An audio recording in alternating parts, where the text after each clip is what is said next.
azali kotiki la Kabila osala ba va et vient na Congo ko financer ka ba groupe rebelle yango to bi to c'est to mettre fin hémorragie na Tilombo na ba collabora ye wana subango wana to benga na bango ba okende tozali contre mutute metolingi nde sagesse pratique et ça la Mboka et ça la nini et kenda liboso soki moni biso bayila muka idepese kwa krese biso puisque bazosala le comme longa tene ko le Congo luta ma continuer banga soki pouvoir.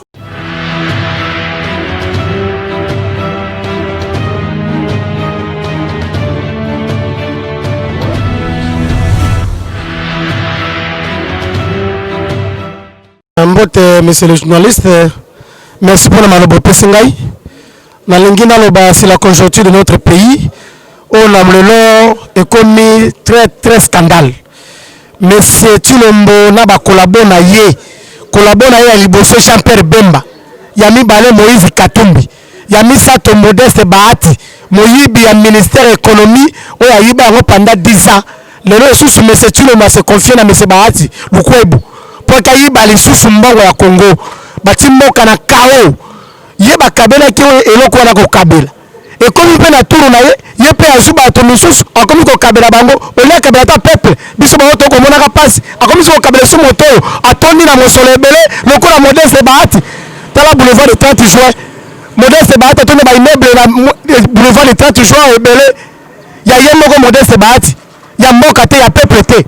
Et je servi Modeste Bahati et Mboka Yiba. Le sous monsieur Tulombo. A juste Modeste Bahati après ce ministère Moko ya Motuya. Ba poste clé ya Mboka na biso, ba poste Modeste Bahati akamba yango. Ozali kamba solité. Yango torobie ke bosambo dio si tozwa Kongo mingi na tango ya Kabila. I politique nambe mona mama Céline. Lelo yo monsieur Tulombo.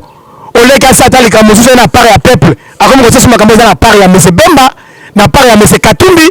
Na part ya monsieur Modeste Bahati yango to bi to c'est to mettre fin hémorragie na Tilombo na ba collabora ye wana subango wana to benga na bango ba okende bande ko za vraiment impossible ba ko c'est monsieur le journaliste monsieur Tilombo Felix azana tango te ko kanaka monsieur Kabila ipoliti parce que Kabila ta pesa e bokonzi wana zo do loka le lo tamula na drapeau na tapis rouge o Kabila wana azana tango ata mokolo moko takanga monsieur Kabila ipoliti monsieur Tulombo ile service ya monsieur Kabila bino ba boza libanda ya Mboka biso tozana katikati ya Mboka to isa ba réalité zo le kawa ba ko sabino te c'est faux monsieur Tulombo kanga Kabila ata mokolo moko te Kabila wana zo to kuna na province ya Katanga o comme chef le Lubumbashi ako dondo akuna auti na province ya Lualaba o chef le Kolozi monsieur Kabila ako tamala pato ko donna kwa mwasi na yake kuna na este ako dondo ape kuna donc monsieur Tulombo ata mokolo moto kanisa monsieur Kabila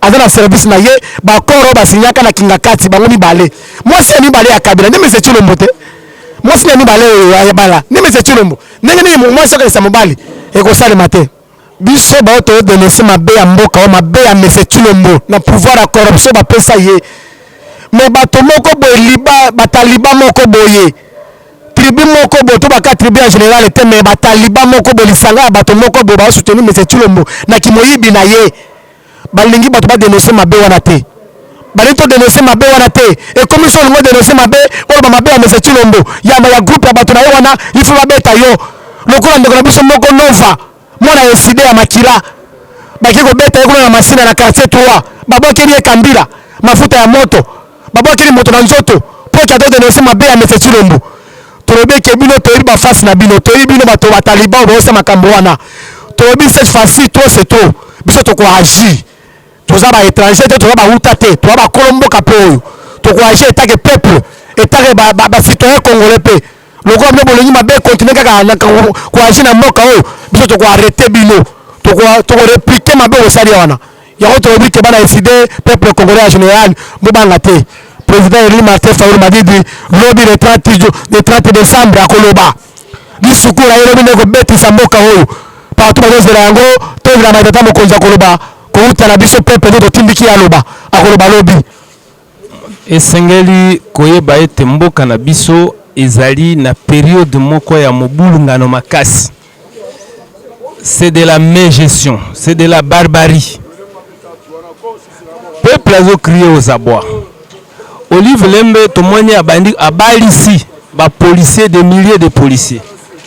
Abalisi ba soda. Azo salaka ba œuvre sociale. Okotuna ye osalaka wapi? Musala nini yo salaka na Congo? Posa na bambongo ebele ya kobalisa quand même ba policiers 100 à la fois, 200 000 policiers à la fois. Ozo balisa bango tomoni mbana Kinshasa na ba Congo na este partout.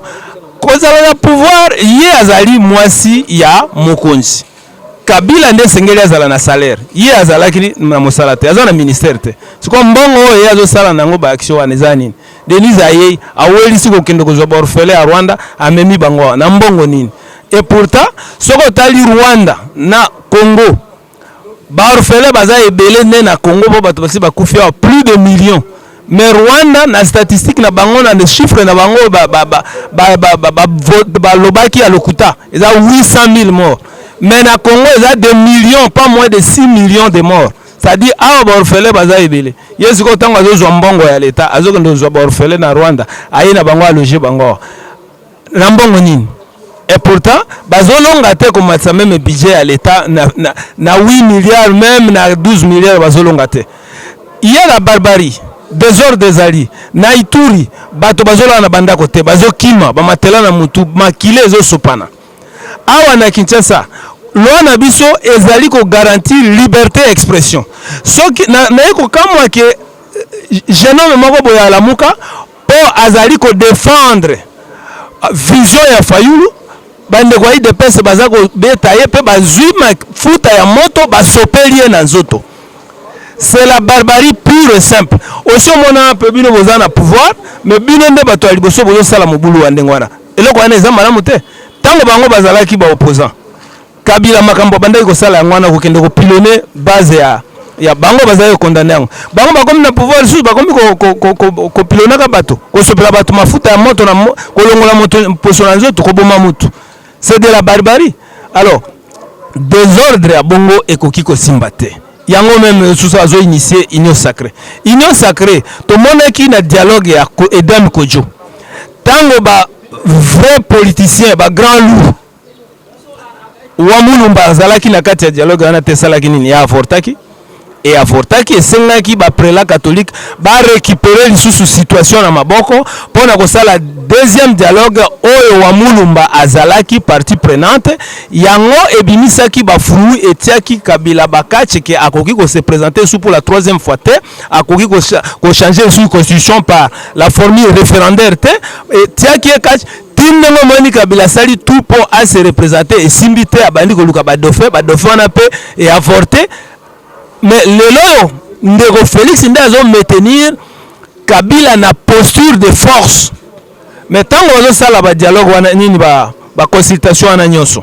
mais et quoi aboutir malamu te puisque basala ka partage wana selon poids politique tomoni bandeko mosusu bazo wela ba ministère kuna ndenge basolaki samedi bati alobi ye azana ba député ebele ndenge yini bazolinga ba écarter ba kamata primature ba pesa na moto songolo ba kamata sénat na présidence ya assemblée ba pesa na moto songolo or na poids politique ya azana ba député ebele au moni déjà que bulu yeke bandi na kati na bango tout ça c'est quoi ça va créer toujours la subversion la barbarie désordre ekozala pona nini bazali kolinga ko écarter moto oyo azali ko remplacer le lot Tshisekedi Wamulumba tia dialogue ya malamu l'homme Madidi aza la partie prenante puisque yende azali sikoyo ko représenter force o Tshisekedi Wamulumba azalaki na yango et puis na makambo nyonso ya mukili ezala ya politique ezala nini tout ça ezalaka problème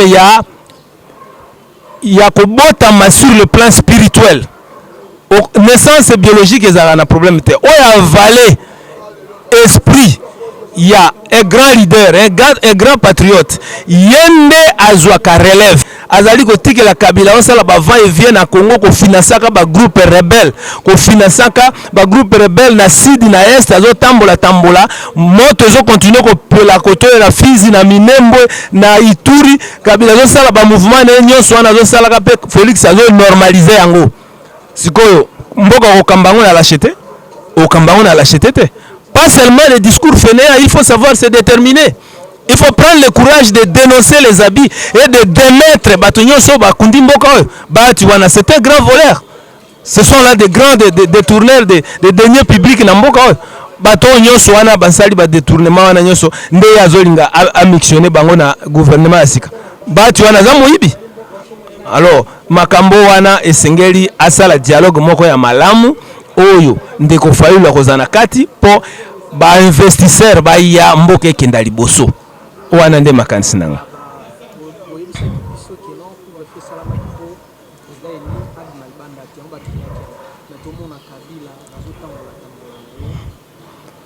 Balobaki muto abima libanda te. Président Elia alingaki na mbandaka bapekisi. Mais Kabila azotambola partout na Tanganyika, wapi na Lualaba, na Katanga, wapi partout azokenda ba Tanzanie, ba Zambie, azokenda ba Rwanda, azokenda Afrique du Sud, Azarias azotiko bima wa Kei, azotambola. Ce sont les gens qui ont le sang dans leur main ya ba peuple congolais. Baoye basopi des citernes de sang ya peuple congolais. Bangola bazo na liberté bazotambola mais moto yaza innocent.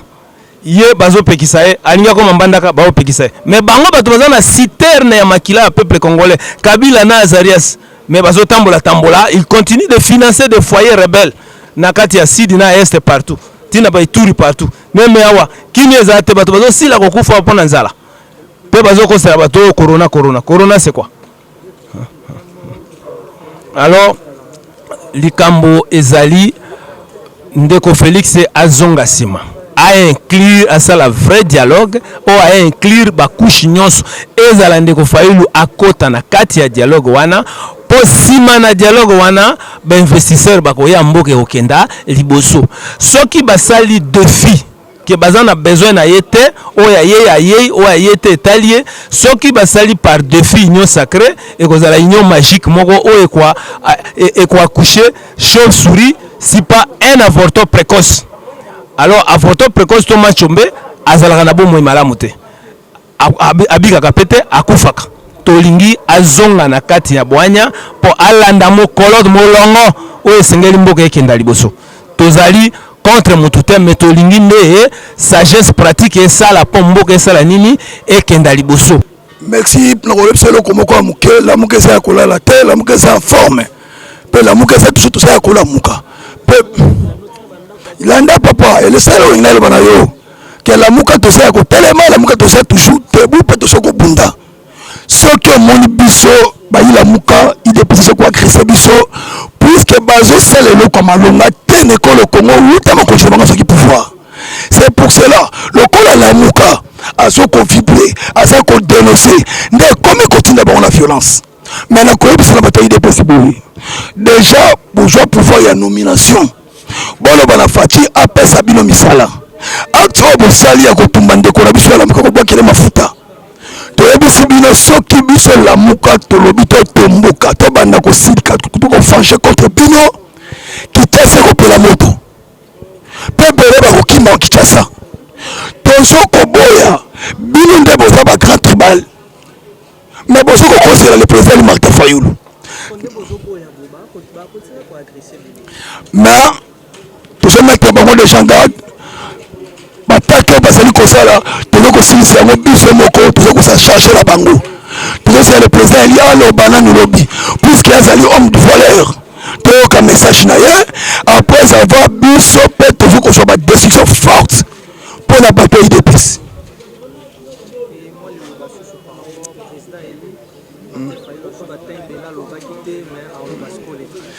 Merci pour la question de notre pays, comment le président élu Martin Fayulu m'a dit pourquoi je monte belé pour la Koloba. Balobi moi na mayele aloba papa mbate. Moi na mayele aloba kasoki question de ye abimisa mayele na pas mona kai mayele. Siko tanga ye e koki.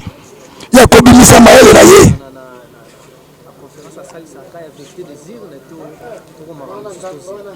Bon, déjà ba kulu pour yangai o ba pantaka pesa ngo ba pesa lisolo ya affecté des urnes. Affecté des urnes to sur la kana o le kakalate. Quand on dit affecté des urnes to so bunda lutte puisque moto population a confronté na seni wana. Yene sanini abima. Nde moto bengi lutte affecté des urnes. Et ça te aussi sur la kala. Pour président déjà le baki moko na sali plan sortie de crise. Tout le cas de la réforme, tout quoi l'élection anticipée. C'est que l'élection on a anticipée.